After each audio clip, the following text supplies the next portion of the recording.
Hello dear student everyone, welcome to math Singh English channel. आज मैं आप लोगों को बड़ा ही सरल और सुगम ढंग से पास्ट टेंस के बारे में पढ़ाने के लिए जा रहा हूँ।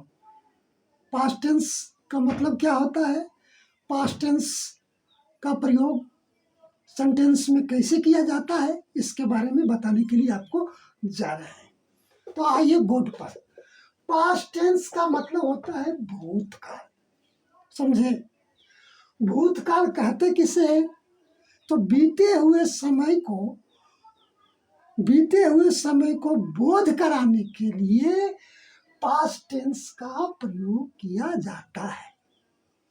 अब आइए, पास्ट टेंस का प्रयोग बीते हुए समय को बोध कराने के लिए पास्ट टेंस का प्रयोग सेंटेंस के अंतर्गत करते हैं। साधारण भूतकाल का प्रयोग किसी कार्य व्यापार के होने का बोध कराने के लिए, भूत में किसी कार्य और व्यापार का होने का बोध कराने के लिए पास्ट टेंस का प्रयोग किया जाता है। कार्य व्यापार, समझ गए मेरे? यानी बीते हुए समय में गुजरे हुए पल को बताने के लिए पास्ट टेंस का प्रयोग किया जाता है। साधारण पास्ट टेंस के वाक्य बनाने का नियम है सब्जेक्ट प्लस वाज या वेयर प्लस OW। यानी साधारण पास्ट टेंस में किसी व्यक्ति या वस्तु या स्थान के गुण, दोष, अवस्था को दर्शाने के लिए पास्ट टेंस के अंतर्गत सब्जेक्ट प्लस वाज या वेयर प्लस OW के फॉर्मूले को प्रयोग किया जाता है। जैसे मैं खुश था, आई वाज हैप्पी, यानी मैं खुश था, यानी बीते हुए पल, यानी कि आज से पहले गुजरे हुए समय में मैं खुश था।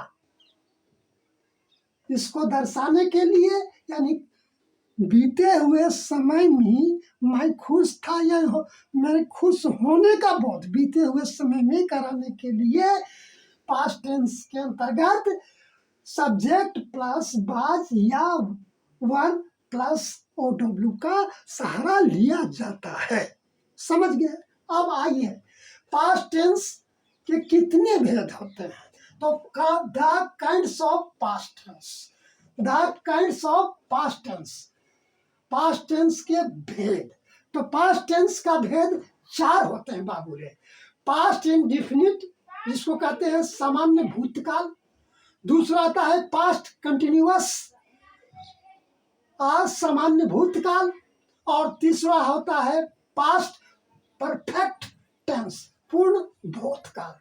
और चौथा होता है पास्ट परफेक्ट कंटिन्यूअस टेंस, यानी पूर्ण अपूर्ण भूतकाल। आज मैं आप लोगों को पास्ट इंडेफिनिट टेंस के सेंटेंस से आपको अवगत करा रहे हैं। देखिए, पास्ट टेंस के पहचान, पास्ट इंडेफिनिट टेंस के पहचानने का नियम है कि जिस हिंदी वाक्य के मूल क्रिया के अंत में या है, ई है, यानी हर्षिकार, दीर्घिकार, एकार से क्रिया का अंत हो और उसके साथ था, थी, थे हो, या जिस हिंदी वाक्य के क्रिया के मूल क्रिया के अंत में आकार हर्षिकार के साथ था, थी, थे हो रहे, तो समझ जाना चाहिए कि यह वाक्य पास्ट इंडेफिनिट टेंस का है। बनाने का नियम है बाबू रे, structure subject plus V2 plus object, यानी सब्जेक्ट कर्ता कोई भी आ सकता है, नाउन भी और प्रोनाउन भी, समझ गए। और भी टू यानी इसमें I, we, you, he, she, it, they या सिंगुलर नंबर या प्लूरल नाउन नाउन हो, सबके साथ में भी टू का ही प्रयोग होता है असर्टिव सेंटेंस के अंतर्गत, समझ गया। और प्लस ऑब्जेक्ट रख करके वाक्य को बनाते हैं। अब वाक्य को देखिए, मैं राम ने आम खाया, राम ने आम खाया या राम ने आम खाया था, बात बराबर, समझ गए। अब इसका होगा राम ने आम खाया, Ram had a mango, Ram had a mango, Ram ने आम खाया। मैंने एक पत्र लिखा, आई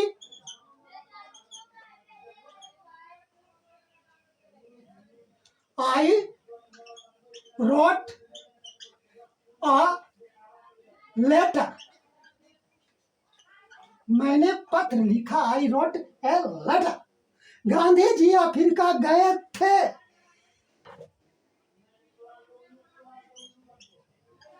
Gandhi ji went to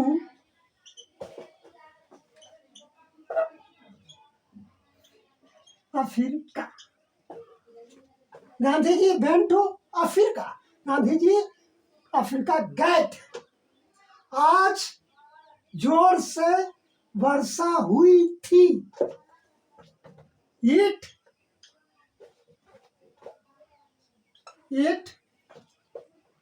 rained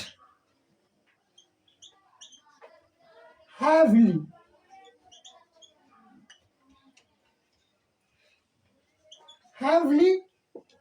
today, it rained heavily today। तुमने गर्म दूध पिया, you drank hot milk। शिक्षक ने अंग्रेजी पढ़ाई, the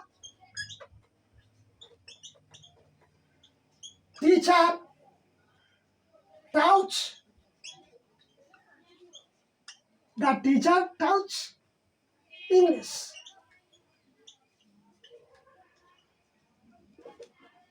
हम लोग ने मैच जीता, we won the match।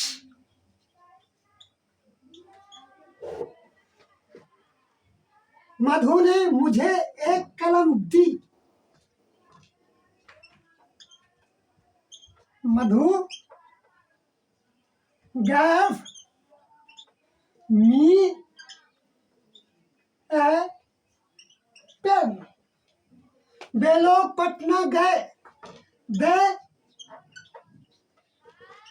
went to Patna.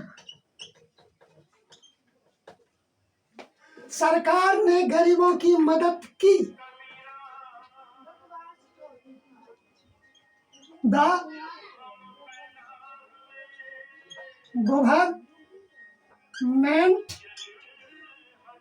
government helped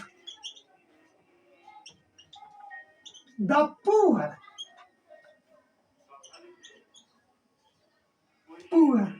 गया गया गया, तो गया नाम है बाबू रे, गया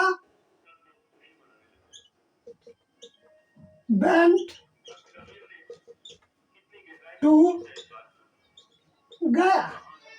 अब यहाँ पर देखिए गया गया गया, तो गया went to गया, तो यहाँ पर गया जो है नाम है, और गया ये जो एक गया नाम है, एक गया क्या है जी, क्रिया है, एक गया क्या है जी, स्थान है, प्लेस है।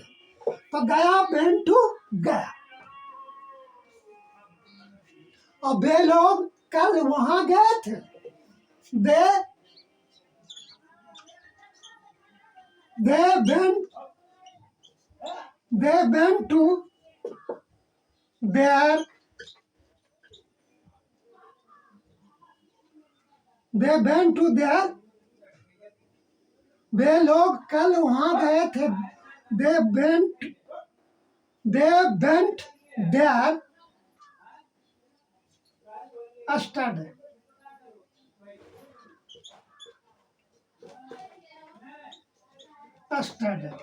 यानी वे कल वहां गए थे। They went there yesterday। बाबू रे, इसी तरह से पास्ट इंडिफिनिट टेंस के वाक्य बनते हैं। पास्ट इंडिफिनिट टेंस के इसमें समझने के कोई एकदम सबसे सरल है। इसमें बाबू रे सब्जेक्ट प्लस V2 मतलब होता है क्रिया का दूसरा रूप प्लस ऑब्जेक्ट लगा करके वाक्य को बनाया जाता है पास्ट इंडिफिनिट टेंस की। या V2 जो है सबके साथ प्रयोग होता है या सटी सेंटेंस के अंतर्गत। समझ गए? Okay, bye bye. कल नेक्स्ट वीडियो में आपके असर्टिव के साथ इंट्रोगेटिव, निगेटिव और WH के सेंटेंस को लेकर के आपके सामने प्रस्तुत होंगे। जय हिंद।